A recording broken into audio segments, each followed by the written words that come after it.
एक perception develop हो गया कि हारिस रऊफ शायद टेस्ट मैच नहीं खेलना चाहते। मैं आपको याद दिलाता चलूँ कि लास्ट जो 3 सीरीज़ हुई थी ऑस्ट्रेलिया वाली से पहले, उसमें हारिस टीम का हिस्सा ही नहीं थे, उनको सिलेक्ट ही नहीं किया गया था। तो इसका मतलब है कि वो प्लान में ही नहीं थे। फिर ये बात होती है कि हारिस ने शायद लीग्स की वजह से पाकिस्तान की टेस्ट क्रिकेट को रिफ्यूज़ किया। हारिस ने एक्चुअली अदर वे राउंड किया। हारिस ने टेस्ट क्रिकेट में नेट बॉलिंग करने के लिए बिग बैश का कॉन्ट्रैक्ट छोड़ा था। अगर आप थोड़ा सा रिसर्च करें, कुछ साल पहले जब पाकिस्तान की टीम न्यूजीलैंड गई हुई थी, उनका बिग बैश में कॉन्ट्रैक्ट था। वो उन्होंने कॉन्ट्रैक्ट छोड़ा, लेकिन वो पाकिस्तान टीम में टेस्ट में नहीं खेले। उन्होंने पाकिस्तान टीम की टेस्ट टीम को नेट में बॉलिंग कराई थी न्यूजीलैंड में, अगर आपको याद हो।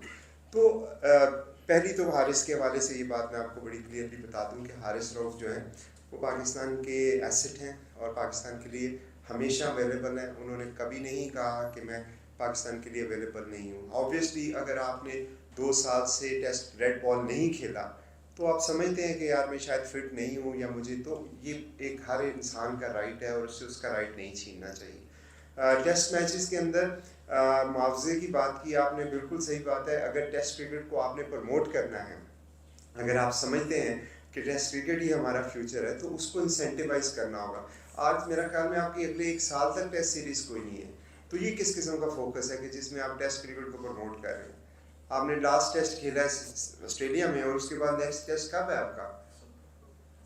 तो हम एक तरफ कहते हैं ये हमारा वो है, दूसरी तरफ आपकी 1 साल तक कोई सीरीज ही नहीं है। तो पहले क्लैरिटी लें कि हम क्या चाहते हैं। और जब अगर आपने टेस्ट क्रिकेट में देना है तो बिल्कुल इंग्लैंड में देखें, हम सारे मिसालें देते हैं जिमी एंडरसन की, स्टीवन ब्रॉड की, आप उनके कॉन्ट्रैक्ट तो देखें क्या प्राइस देती है इंग्लैंड बोर्ड उनको। तो प्लेयर्स को मेरा ख्याल में अंडरस्टैंड करने की ज़रूरत है। पाकिस्तान क्रिकेट को अगर टेस्ट प्रायोरिटी है तो बहुत अच्छी बात है, होनी चाहिए, क्योंकि लॉन्गर फॉर्मेट हमारा क्लासिक फॉर्मेट है। बट उसको आपने प्लान प्रॉपरली करें। ये ना हो कि 1 साल बाद आपका टेस्ट मैच आ रहा है और हम कहें जी टेस्ट क्रिकेट बहुत इंपॉर्टेंट है। फखर की उंगली में फ्रैक्चर है, वो कैच लेते हुए कल उनको फ्रैक्चर अनफॉर्चुनेटली हो गया था। आई थिंक 4 to 6 वीक्स में हेयरलाइन फ्रैक्चर है, it's nothing serious, but obviously वो उनको प्रिकॉशन के तौर पे हमने मैच नहीं खिलाया। जहाँ तक फ़खर की फॉर्म की बात है तो ऑब्वियसली फ़खर जो हैं वो फ़खर पाकिस्तान भी हैं, फ़खर कलंदर भी हैं। हमारे अगर आप 8 साल देखें जिसमें फ़खर खेले हैं, उसमें 7 सालों में वो टॉप स्कोरर रहे। मेरा ख्याल में बैट पैच किसी भी बैट्समैन पे आ जाता है। हमारा कॉन्फिडेंस उनके ऊपर हमेशा से है, हमेशा था, हमेशा रहेगा। He is a match winner, he is a match winner for Lahore Qalandar.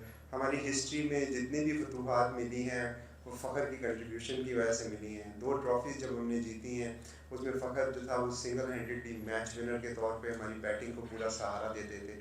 But obviously जब बैट पैच आता है तो फिर ये हमारा फ़र्ज़ है कि हम उनको सपोर्ट करें, and we will continue to support. Wickets की आप बात कर रहे हैं, अच्छा 2 सवाल आपने पूछे। एक तो आपने अब्दुल्ला शफीक का पूछा और एक आपने मिडिल ओवर्स की जो एक उसका पूछा। पहला तो आपका जवाब ये है कि अब्दुल्ला को हमने शुरू में ट्राई किया था कि नंबर 4 पोजीशन के ऊपर हम समझते थे कि उनको हम ट्राई करेंगे, तो जिस तरह की उनकी बैटिंग है और जितने अच्छे वो बैट्समैन हैं, मैं समझता हूँ कि फर्स्ट टाइम था इसलिए थोड़ा सा स्ट्रगल किया। ऊपर रासी और जो हमारे साहबजादा फरहान है वो बहुत अच्छा परफॉर्म कर रहे थे, तो इसलिए उनकी जगह सच उधर नहीं बन रही थी। जैसे ही रासी गए तो हमने अब्दुल्ला को चांस दिया। अब्दुल्ला हमारे दिमाग में कोई डाउट नहीं है कि he is one of the finest batsman in Pakistan even with the white ball. Although के वाइट बॉल में उनको चांसेस उस तरह नहीं मिलते, लेकिन लाहौर कलंदर ही वो टीम है जिसने अब्दुल्ला को चांसेस दिए और अब्दुल्ला पे फेथ हमारा बहुत ज़्यादा है।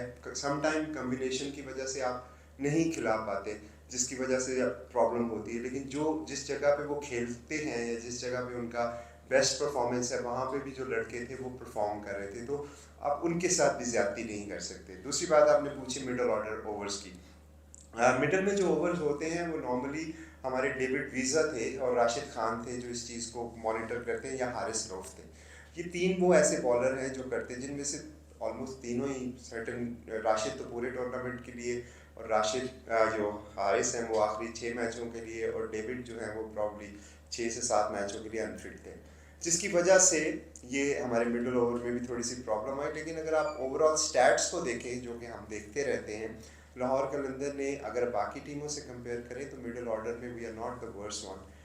हमने फिर भी कहीं ना कहीं बेहतरी की है। इवन लास्ट मैच में भी अगर आप देखें तो हमारा जो मिडल का ओवर था उसमें 6 पॉइंट समथिंग की हमारी स्कोरिंग रेट्स थे, जो कि overall context of the match बहुत अच्छे थे। तो लेकिन आपकी पॉइंट ठीक है, मिडल ओवर में अगर हमारे पास बेहतर रिसोर्सेज हों इससे भी ज़्यादा, तो इससे भी अच्छी परफॉर्मेंस आ सकती है।